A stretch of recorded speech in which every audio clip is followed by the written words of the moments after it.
ሰላማት ክቡራት ተኸታተልቲ መደብ ማሕፈት ትግራይ አብይ አሕመድ ጸላኢ ህዝቢ ትግራይ ይበሃል። እዚ ዘረባ እዚ ደጋጊምና ንሰምዖ ደጋጊምና ንብሎ ብርግጽ ግን ናይ ህዝቢ ትግራይ ጸላኢ ሓደ ውልቀ ሰብ ጥራሕ ድዩ? ብርግጽ ግን ናይ ህዝቢ ትግራይ ጸላኢ አብይ አሕመድ ጥራሕ ድዩ? ብርግጽ አብይ አሕመድ ካብ ስልጣን እንተዝእለ አብይ ዘይብላ ኢትዮጵያ እንተትቐጽል ተጋሩ ኣብ ኢትዮጵያ ብሰላም ንነብር ዲና? ናይ ሎማዓንቲ መዛተይ ዛዕባ ማሕፈት ትግራይ ክቡራት ተኸታተልተይ ሎማዓንቲ ምሳኹም ከምቲ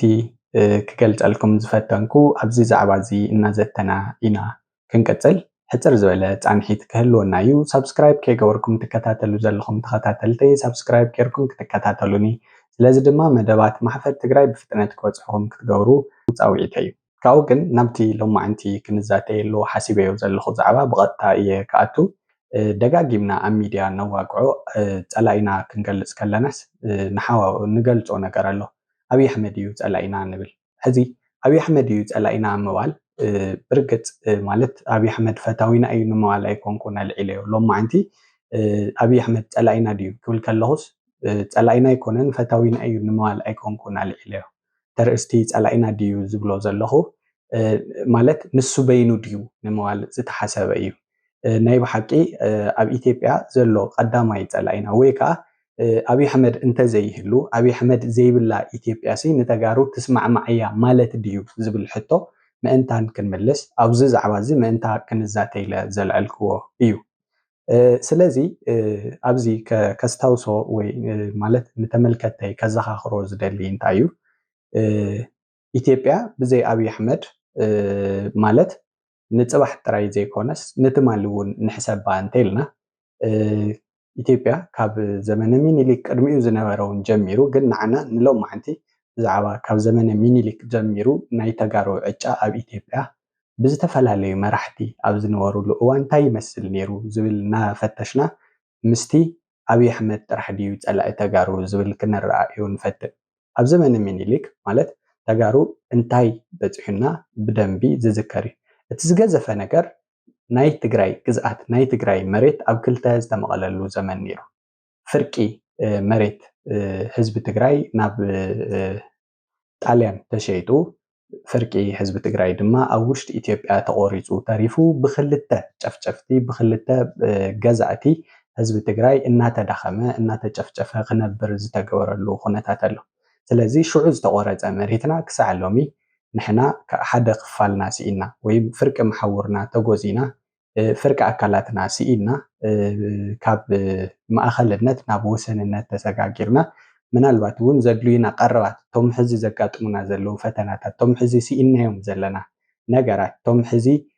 ሕቶ ጌርና ነልዕሎም ንኣብነት ከም ነዳዲ መድሓኒት ዝተፈላለዩ ቀረባት ምግቢ ዝኣመሰሉ ነገራት መእተዊ በሪ ሲኢናሎም ዘለና ከምኡ ድዩ ነይሩ ተፈጥሮና ዝብል ሕቶ እንተልዒልና ኣይነበረን። ትግራይ ካብ ባሕሪ ዝተነፀለት ኣብ ዘመነ ሚኒሊክ እዩ ንጣልያን ኣሕሊፎም ምስ ሃብዋ ፍርቂ ወገን ኢትዮጵያ ንጣልያን ፍርቂ ወገን ትግራይ ማለት ፍርቂ ኣካል ትግራይ ምድረ ባሕሪ ዝበሃል ክፋል ትግራይ ንጣልያን ተመሓላሊፉ ምስ ተዋሃበ ድሕሪኡ ትግራይ ዝነበራ ሓይሊ ዝነበራ ሓያልነት ሲኢና ተጎዛዝያ በራ ተዓፅዩ ሓደ መተንፈሲ ኣካላ ሲኢና ዝተዳኸመት ትግራይ ኮይና ቀፂላ ማለት እዩ። ስለዚ ኣብ ዘመነ ሚኒሊክ ትግራይ ናይ ምድኻም ስጉምቲ ተባሂሉ ዝተወሰደ ሓደ እንታይ እዩ ማለት እዩ መተንፈሲ ኣካላትና ክቁረፅ ምግባር እዩ። እዚ እቲ ሽዑ ዝገበርዎ ንዓና ናይ ምዕፃው ነገር ድማ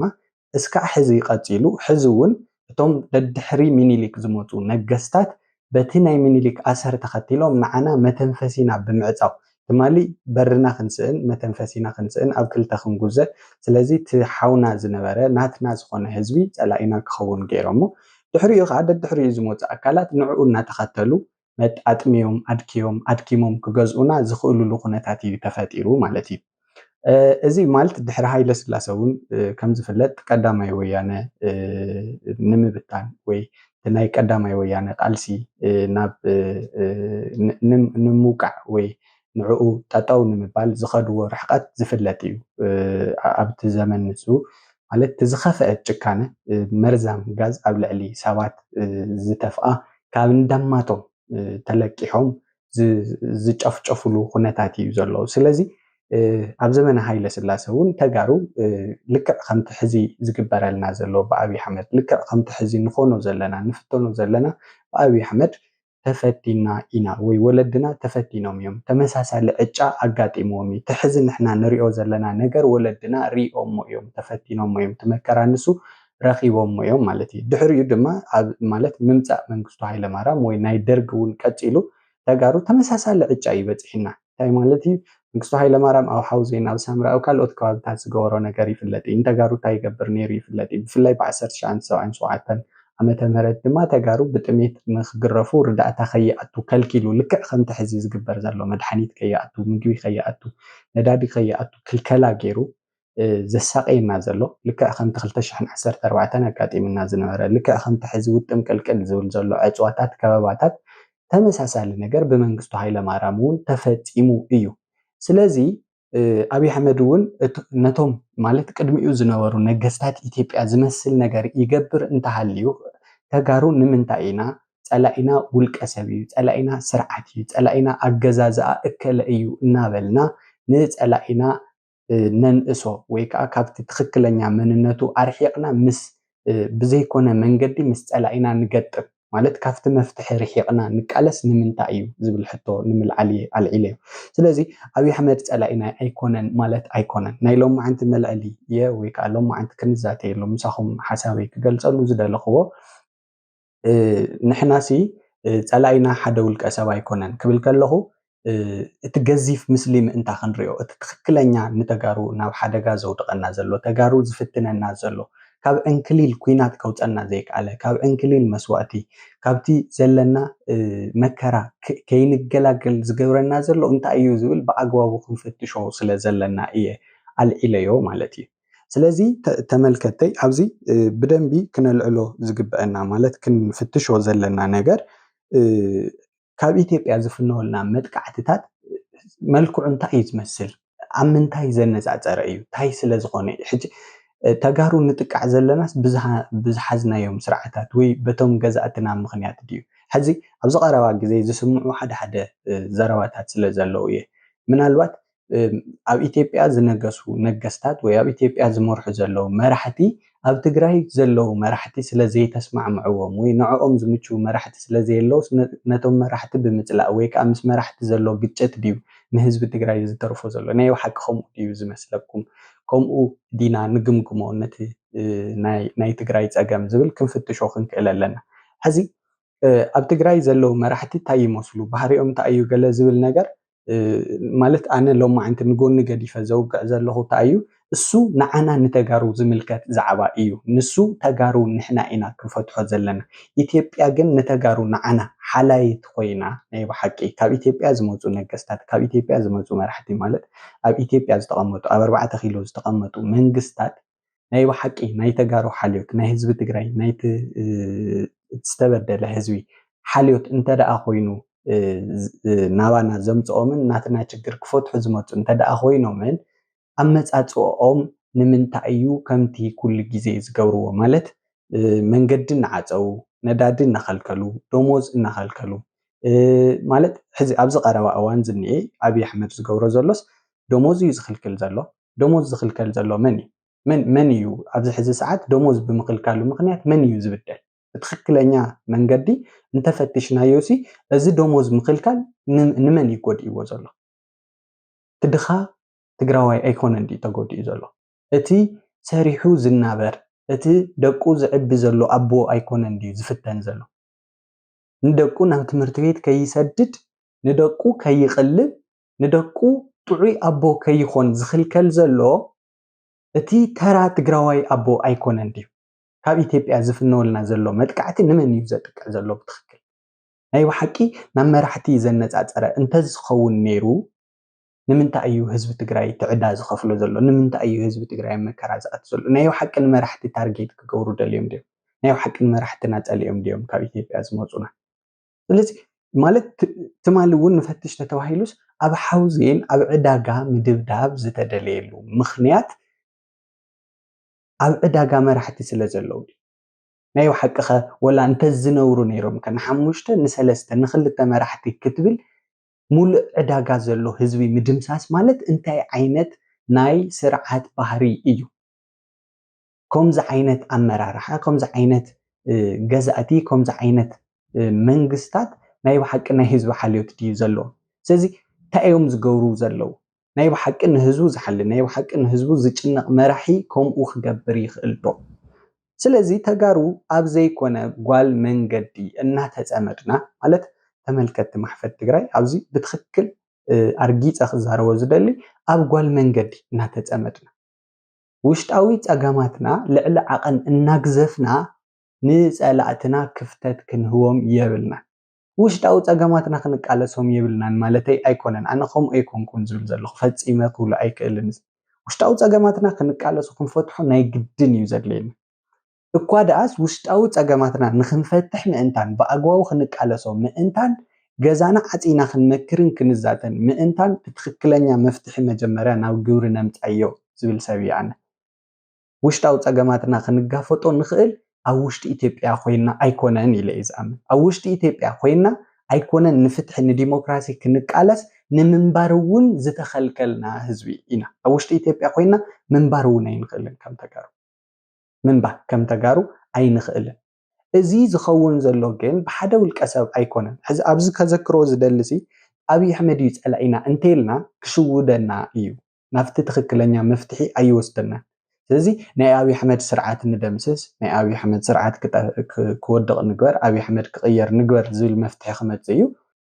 ወይ ናይ ኣብይ ኣሕመድ ብልፅግና ወላ ነግዝፎሞ ኣብይ ኣሕመድ ከም ውልቀ ጥራሕ ዘይኮነስ ብልፅግና ዝበሃል ስርዓት እዩ ትሕዚ ዝኒአ ገዛዛ እዩ ፀላኢና እንተይልና ኣብ ኢትዮጵያ እዚ ስርዓት እዚ ክቕየር ክንገብር ንኽእል ኢና ማለት ንኽእል ኢና ትብል ተለኹ ተናእሰ ከምቲ ሕወሓት ዝብሎ ምስ ብሄር ብሄረሰባት ተሳኒኻ ድዩ ምስ ካልእ ኣካላት ሓቢርካ ድዩ ገለስ ኣብይ ኣሕመድ ካብዚ ስልጣን ክእለ ክወርድ ወይ ከዓ ኣብ ኢትዮጵያ ዘሎ ኣገዛዛ ሕዚ ዝኒአ ገዛዛ ክቕየር ምግባር ይከኣል እዩ ካብኡ ግን ድሕሪኡ ትግራይ ተመሊሳ ሰላማ ክተቐፅል ድያ ከምኡ እንተዝኸውን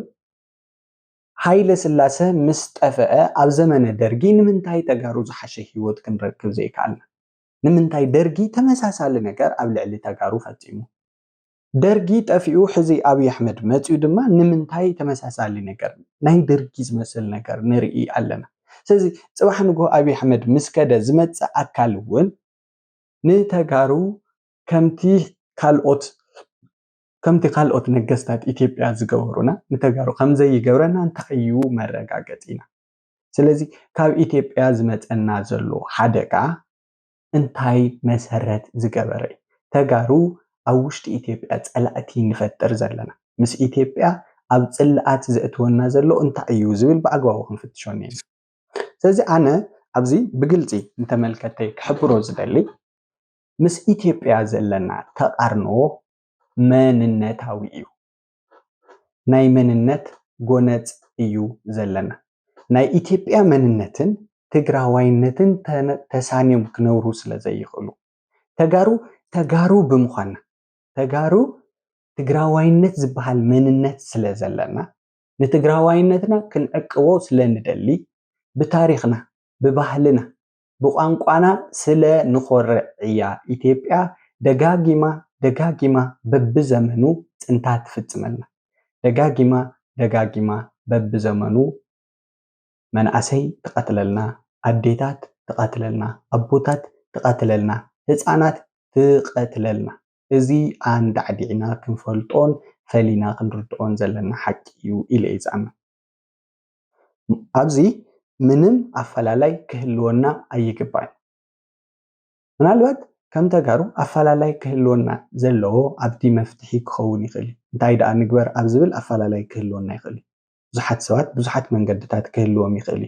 ኣብቲ ፀገም ግን ኣፈላላይ ክህልወና ኣይግባእን ምክንያቱ ብተግባር ንሪኦ ዘለና ሓቅታት ንሱ ስለ ዝኾነ ኢትዮጵያ መሬትና መንጢላ መተንፈሲ ከይንረክብ ከልኪላ ዓፅያ ብኩሉ ኣንፈት ማለት 360 ዲግሪ ከቢባ ናይ ባዕልና ዝኾነ ሃፍቲ ናይ ባዕልና ዝኾኑ መሰላት ከልኪላ እቲ ጭፍጭፈና ዘላ ማለት ኣብ ዝኾነ ይኹን ቦታ ኣብ ዝኾነ ይኹን ዓለም ወዲ ሰብስ መድሓኒት ዝኽልከለሉ ነዳዲ ዝኽልከለሉ እሞ ዓደይ ኣብ ዝብላ ዓዲ ናይ ሓቂ ከምቲ ትብልዎ ዘለኹም ከምቲ ሓደ ሓደ ኣካላት ትብልዎ ማለት እየ ኩሉ ትግራዋይ ወይ ምናልባት ናተይ ተመልከቲ ከምኡ ትብሉ ኢኹም ኣይኮንኩን ዝብል ዘለኹ ግን ከምቲ ካብ ሓደ ሓደ ሰባት ንሰምዖ ናይ ስርዓት ኣፈላላይ እንተዝኸውን እሞ ኢትዮጵያ ዓዲና እንተትኸውን ኢትዮጵያስ ዓድና እንተትኸውን ንተጋሩ ትቕበል ትሽከም ብትግራዋይነትና ዘይትፅየፈና ምስ ትግራዋይነትና ክትሓፍቆና ትኽእል ዓዲ እንተትኸውን ብምንታይ መመዘኒታት እያ ኣቕርቦት ከይንረክብ ትኽልክለና? ብምንታይ መመዘኒታት እያ ሕክምና ከይንረክብ መድሓኒት ከይንረክብ ትኽልክለና? ብምንታይ መመዘኒታት እያ ፍረ ረሃፅና ዝኾነ ዝደኸምናሉ ናይ ባዕልና ዝኾነ ደሞዝ ትኽልክለና? እዚ ደጋጊምና ክንሓተሉ እዩ ዝግበአና ማለት እዩ። ሕዚ ኣብዚ ኣነ እንታይ እየ ዝብል ኣለኹ ማለት እዩ ኢትዮጵያ ወይ ካብ ኢትዮጵያ ዝመፁ ነገስታት ኢትዮጵያውያን ማለት ኢትዮጵያውነት ከቐፅሉ ዝደልዩ መራሕቲ ብምልኦም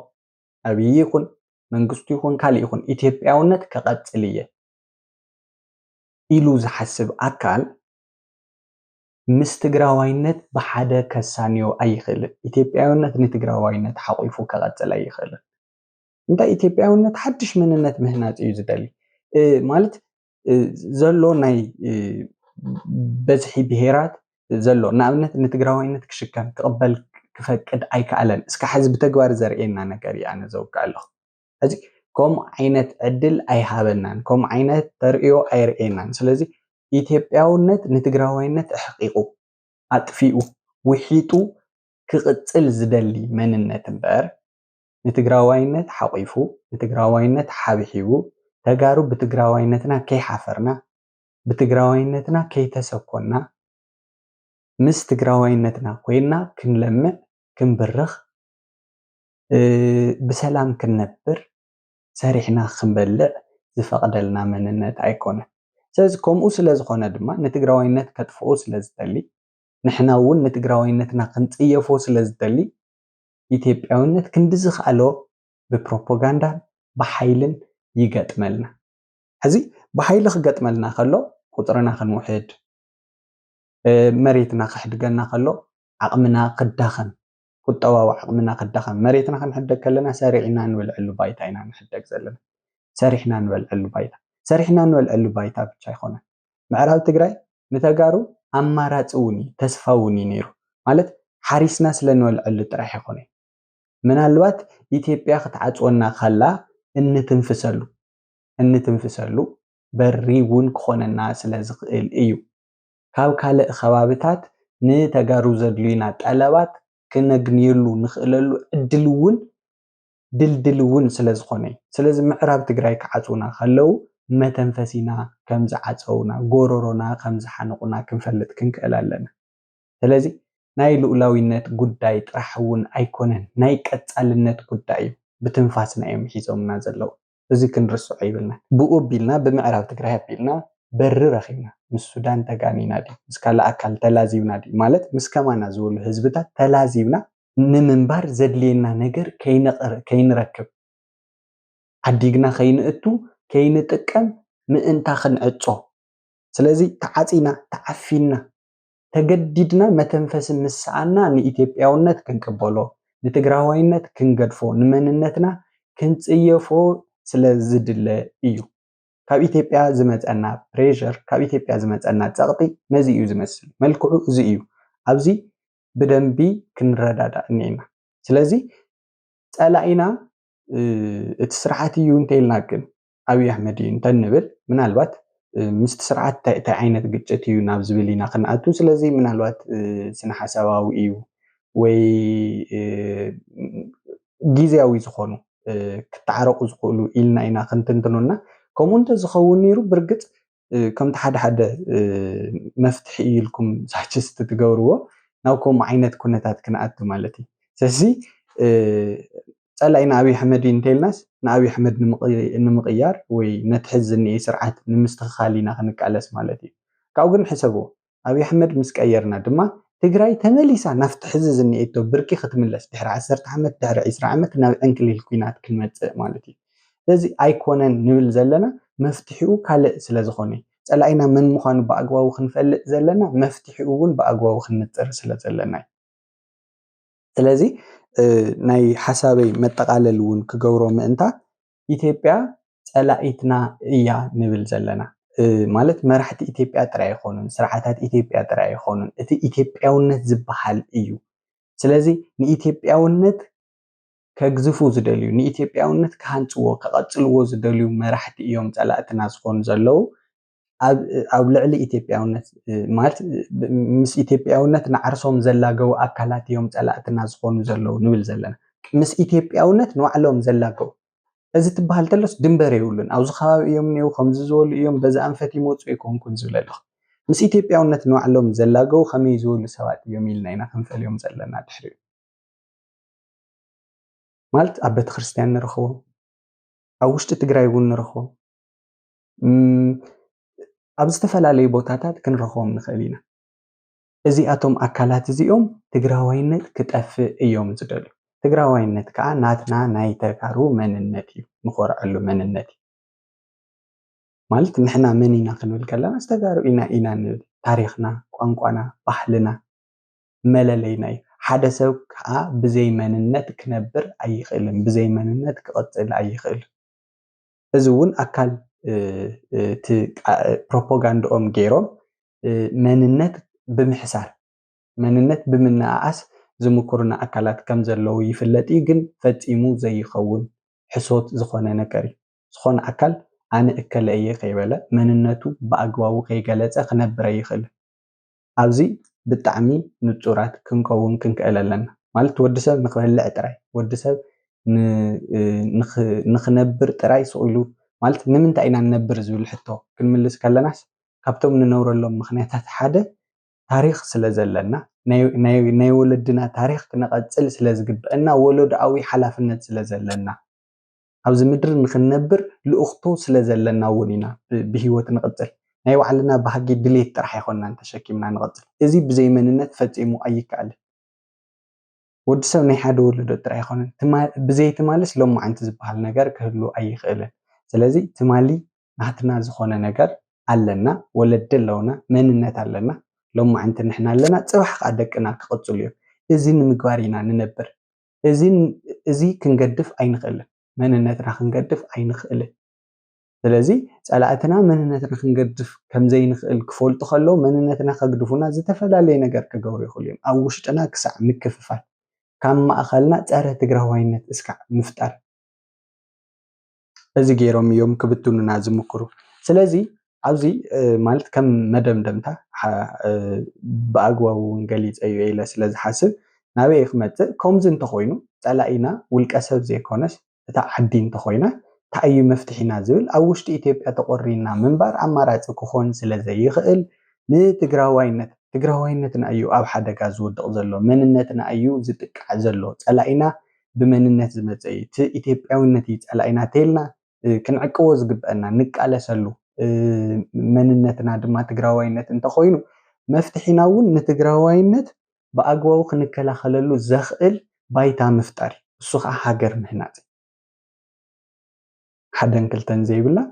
ተጋሩ ንትግራዋይነትና ብኣግባቡ ክንዕቅቦ ንኽእል ተጋሩ ብትግራዋይነትና እናሞትና እናተቐንፀልና እናተቐተልና እናተጨፍጨፍና ክንነብረላ ዘይንኽእል ብልመና ብሕርጓቶ ብምሕፅንታ ዘይንነብረሉ ኩነታት ክነረጋግፅ ንኽእል ብተግባር ኣብዚ ምድሪ እዚ ብነፃነት ናይ ምንባር መሰልና ነረጋግፅ ሃገረ ትግራይ ብምህናፅ ስለዚ ትክክለኛ ቃልስና ክኸውን ዘለዎ ትክክለኛ ጉዕዞና ክኸውን ዘለዎ ንትግራዋይነትና መድሕን ትኸውን ትግራወይቲ ዓዲ ምህናፅ ዝብል ዕላማና ጌርና ክንቃለስ እኒኤና ዝብል እምነት እዩ ዘለኒ ማለት እዩ እሱ ምስ ገበርና ኢና ትግራዋይነት ክንከላኸለሉ ዘኽእል ቁጠባ ክንሃንፅ ንኽእል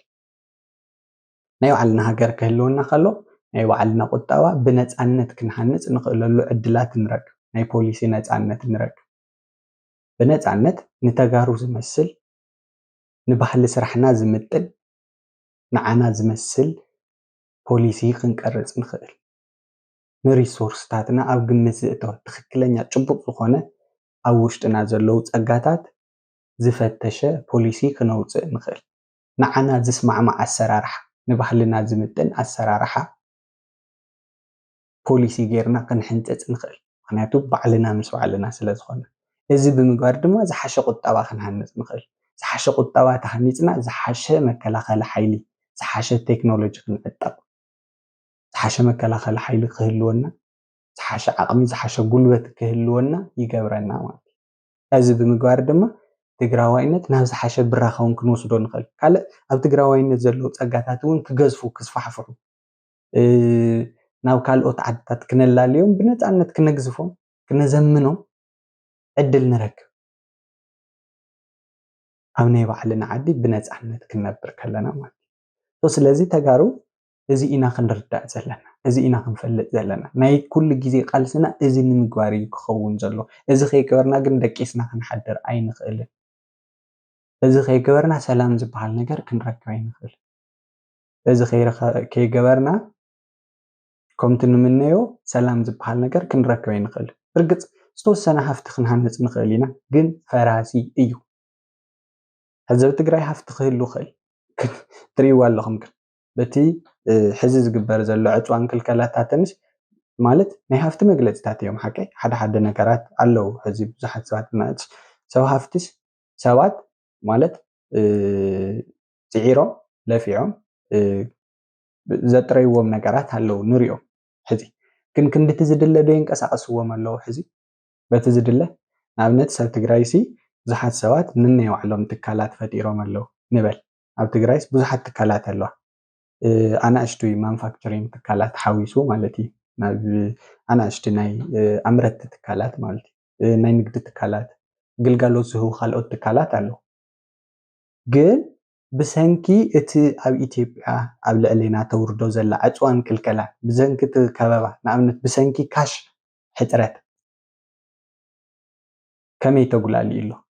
ኣብዚ ሕዚ ሰዓት እንታይ ኮይና ኣለና ተጋሩ ማለት እዩ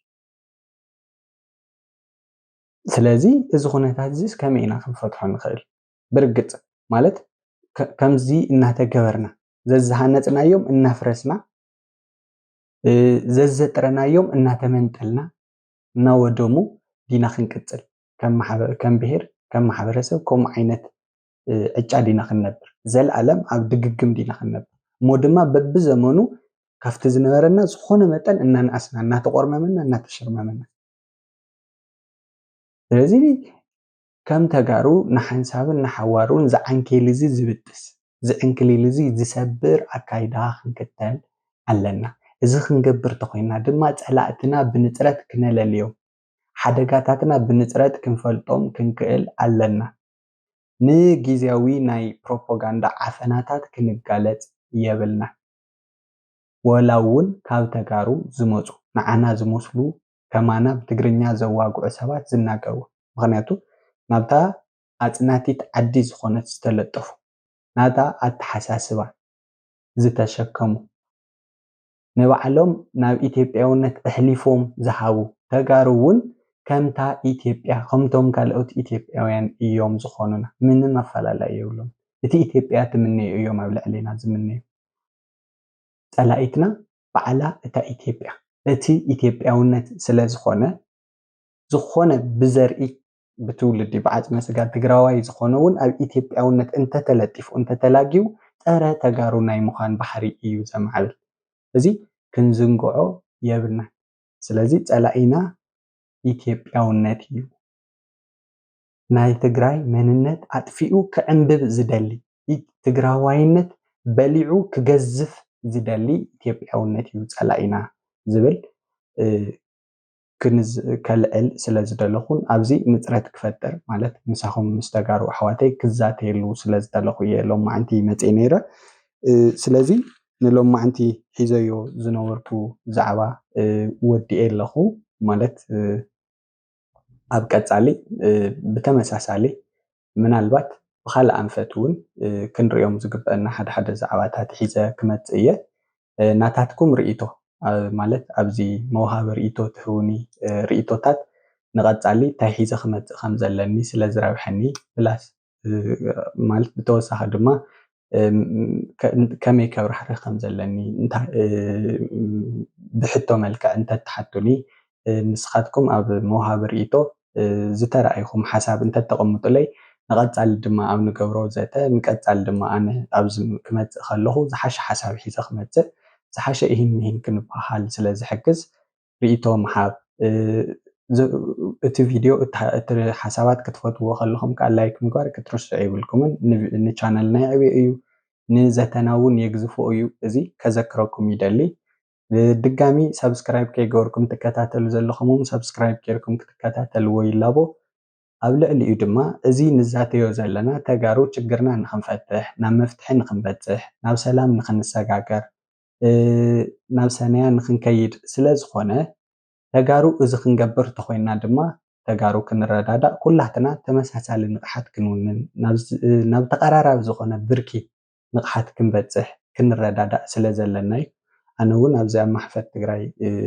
ሓሳበይ ብነፃነት እናገለፅኩ ናባኹም ከብፅሕ ዝፅዕር ዘለኹ ምእንታ ክፍቲ ዝኾነ ዘተ ኣካይድና ኣብ ምርዳእ በፂሕና ኣብ መፍትሒ እውን ብሓባር ክንዓስል ስለ ዝኾነ ንስኻትኩም ተመልከተይ ዝሰማዕኹምዎ ካልኦት ድማ ንኽሰምዕዎ ሼር ጌርኩም ክትብትንዎ ከተባፅሕዎ ድማ ፃውዒተ እዩ የመስግን ኣብ ቀጻሊ ክንራኸብ ኢና ሰናይ ቅንያት